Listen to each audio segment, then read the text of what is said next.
Welcome everyone to the Moisky News for January 10th, 2020. So before we get into what I want to discuss today, there will be a political recap stream here tonight, 9:30 p.m. GMT. Also, and I don't normally do this, a friend of mine who I wouldn't be here if it were not for him is going through cancer and has linked a GoFundMe. I've put it in the description of this video. If you can help, I would greatly appreciate it. Now, the subject matter for today is the fact that Parliament yesterday voted finally, to back the withdrawal agreement bill. The votes were 330 in favour, with 231 against.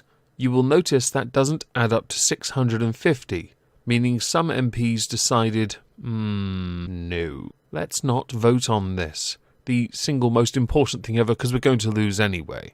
Cough, cough. I'm guessing SNP. This now means the bill will now pass to the House of Lords for further scrutiny that will then start next week. If the House of Peers choose to amend it, it then has to come back to the MPs, which would then cause more issues than needs to be. This bill covers divorce payments to the EU, citizens' rights, customs arrangements, and the planned 11-month transition period. It took 3 days for this particular bill to pass the remaining stages in the Commons, after MPs gave their initial approval before the Christmas recess.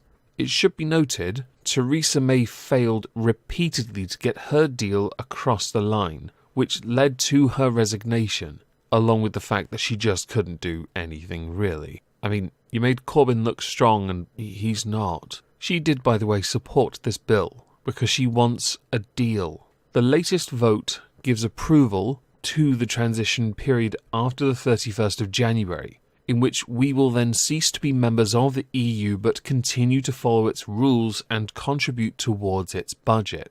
If you don't already know, the entire point of the transition period is to give the EU and the UK enough time to negotiate their future relationship, which would include a trade deal. There are many other things that need to be ironed out, most of which is actually set out as a framework in the withdrawal agreement itself. Liberal Democrat Brexit spokesperson Alistair Carmichael said that his party will continue to oppose the dangerous bill. Ian Blackford said that Scotland would remain an independent European country and that this is a constitutional crisis because we will not and cannot accept what is being done to us. You are MPs representing a nation? No. You are MPs representing a party in the United Kingdom. In the Scottish Parliament, you've got a leg to stand on. Not here. Not a nationalist on a unionist stage.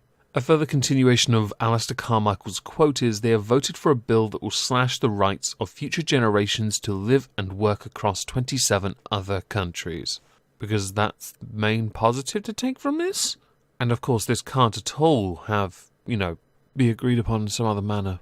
Or people just can't be bothered to fill in the paperwork to then travel there anyway.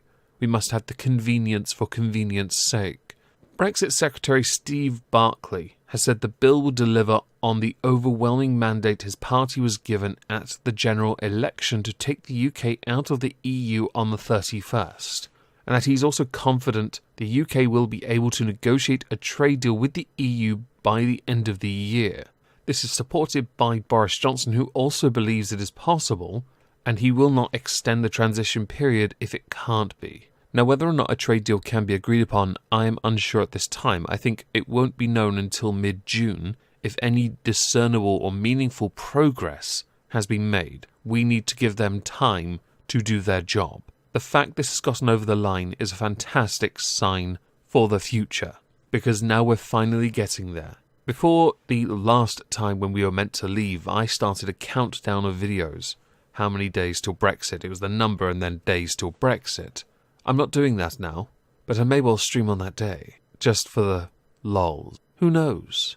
It could be amusing. Sargon of Akkad put out a video on the Akkad Daily channel. On it, he mentioned, and I'll link the video, about how Labour lost key voters in that general election. Key voters who are very disinterested in many of the key policies they were pushing because they themselves were being left behind, in the North especially. Instead of doing more to try and promote and elevate those who wanted and should have voted for you, you ostracized and alienated them because they disagreed with your stance, a stance that was somewhat semi-unknown, but thanks to the vocal minority within the party that somehow dictate terms of the party's legitimacy to power, or ascend towards it, has been tainted by morons. And those same voters have then decided, well, if you're not going to respect what we chose, we're going to have to vote for somebody else.